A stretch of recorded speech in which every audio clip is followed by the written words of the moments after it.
Reka subire kubahereza mwiriwe canke mwaramutse bivanye naho buri umwe wese aherereye banywanyi bacu mubana natwe makuru n'ibiganiro vya misi yose tubandanya gushikiriza kuri nombonesha kure yacu ari nayo yanyu Muhuza TV. Uyu numwanya tugiye kubageza ko amakuru biriko biravugwa bigezwe ko nga mu gihugu c'u Burundi, akaba ari amakuru tuzagaruka kuyarabana n'agateka kazi na muntu, kandi nanone tuze kugaruka ku mpfu z'abarundi bagiye kuronderera ubuzima hanze y'igihugu c'u Burundi, cyane cyane mu gihugu ca Afrika y'Epfo, ndetse n'ingene abategetsi benshi harimo na ambasaderi aserukira igihugu c'u Burundi mu gihugu ca Afrika y'Epfo bigumiye mu gacerere. Ni mu gihe bivuga ko umurindi w'igandagurwa ry'abarundi ba muri Afrika y'Epfo uteye ubwoba. Aba bose bakaba bari bagiye kuronderera ubuzima, bari batunze imiryango mu Burundi, ngo leta y'u Burundi kandi nayo ntikwiriye kuguma yinumiye nk'uko bitangazwa.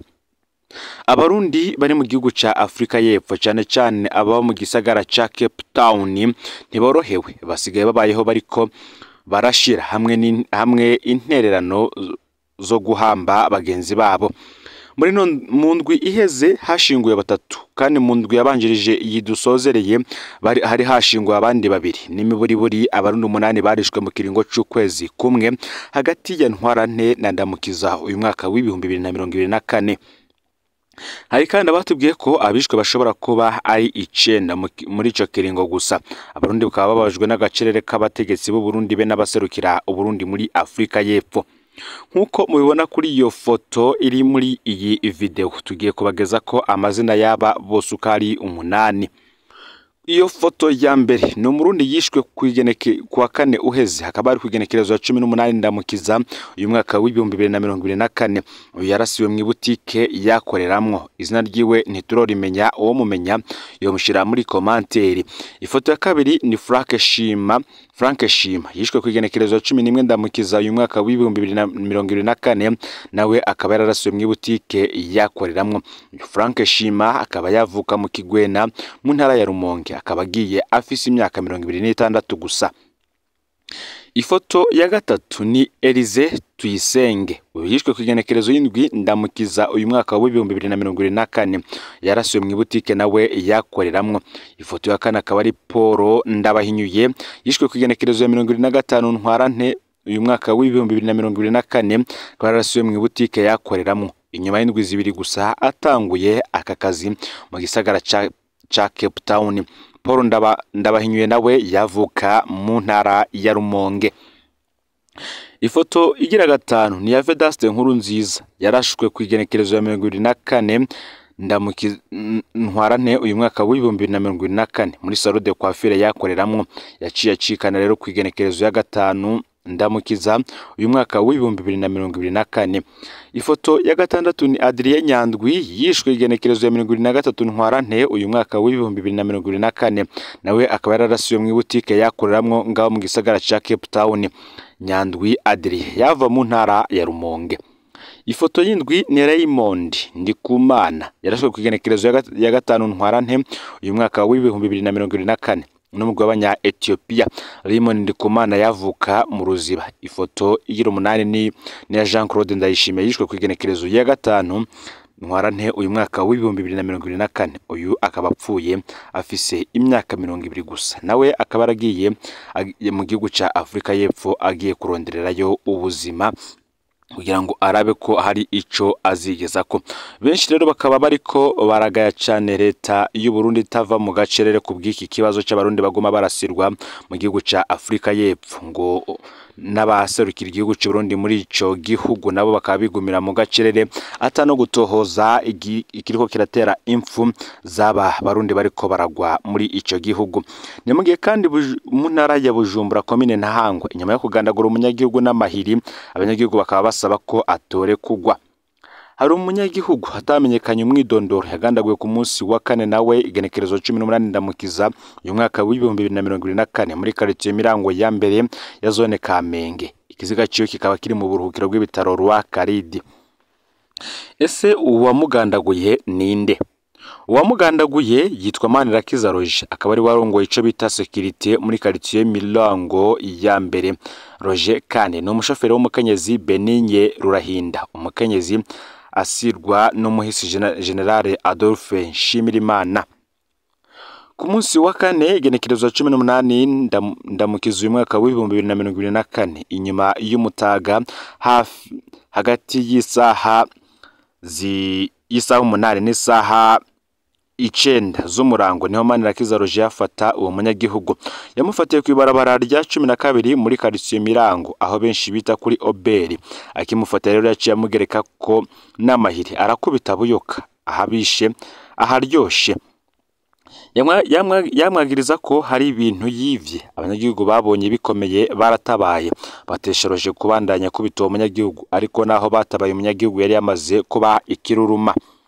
Muri ako kanya Roger yaciye ashira wa munyagihugu muri bajaji canke se tukutuku amutwara muri zone Kamenge agiye kumupfungiraho. Inyuma y'akanya gato akimushikanaho wa munyagihugu yaciye acikanira canke se apfira aho nyene kuri zone Kamenge. Abapolisi baho kuri zone baciye bafata Manirakiza Roger baramupfunga uwo munsi nyene. Gushika ubu Roger ngaracapfungiye kuri zone Kamenge ariko mu matohoza hari ngo ho bariko hakorwa amanyanga ashoboka yose kugira ngo arekurwe. Aha rero ni abanyagihugu baciye basaba ko Manirakiza Roger atorekurwa kuko yamahohotera abanyagihugu aho muri Mirango aho bamwe bakubitwa bagategekwa kutabishira hejuru n'abandi batozwa amande ku ngovu. Umunyagihugu ntiyamenyekanye umwidondoro kuko baragerageje kuraba mu mpuzu yari yambaye agicikana barabura ikimuranga. Nyuma yo gucikana rero yaciye atwarwa mu buruhukiro bw'ibitaro rwa Karidi mu Kamenge. Mu buruhukiro yatwaweyo n'uburongoye quartier Kavumu umukenyezi Adelaide. Ngivyo rero ibiriko biravugwa ku bugizi bwa nabi bwimonogoje ngaha mu gihugu c'u Burundi. Nimwe kandi tukiri ku makuru arabana n'agateka kazi na muntu ibintu bitoroshe na gato kuri benshi bariko bibaza nimba Guillaume Gahungu yoba akiri muzima. Amakuru ariko arava igihanga mu ntara ya Bubanza ntaho muriza na gatoye. Hari inkuru twari twabagajije ko itabariza Guillaume Gahungu umukozi wa Itabi Gihanga yanyurujwe ku mugoroba wo ku munsi wa gatatu heze igenekerezo y'17 ndamukiza uyu mwaka w'ibihumbi 2024. Inyuma y'umunsi wose yirirwanye n'imbonera kure Nestor Umunezero batazira Mbike yahavuye ajanwa ku ipikipiki n'uwo Mbike nyene. Abanyuma babonye Guillaume Gahungu hari saa 2 z'ijoro n'iminota 47 ahetswe na Mbike ku ipikipiki. Kuva ubwo Guillaume Gahungu ntiyasubiriye kuboneka, amatelefone yiwe yarazimijwe. Mbike yavuze ko yajanye Guillaume Gahungu ku ibarabara rya Bujumbura Rugombo aho yoba yavuga ko hari abantu arindiriye bafitaniye idiri. Ivyo nta numwe yavyemera mu muryango no mu bagenzi ba Guillaume Gahungu. Kuva ku munsi w'ejo uheze kuw'Imana mu gatondo umwiheburo ni wose mu muryango wa Guillaume Gahungu. Cizere cyo gusubira kubona iwabo gisa n'icaheze kubera amakuru avuga ko yoba yaramaze kwicwa. Nemugiye kandi hari abagerageje kubaza isoko ryo mwipereza ry'u Burundi naryo nyene rikaba ryaratanze amakuru adahumuriza na gatoyi. Nta kimenyetso na gitoya ko Guillaume Gahungu yoba yarapfungiwe mwiperereza. Iryo soko ryaronse amakuru ko Guillaume Gahungu yoba yaragandaguwe mwijoro ryo kuwa gatatu nyene kandi ko yoba yaraciye ahambwa. Kuruno mugoroba w'indwi w'umunsi uheze hari ibihuha vyinshi vyariko birakwiragizwa ko ikiziga ca Guillaume Gahungu coba catowe mu Rukoko.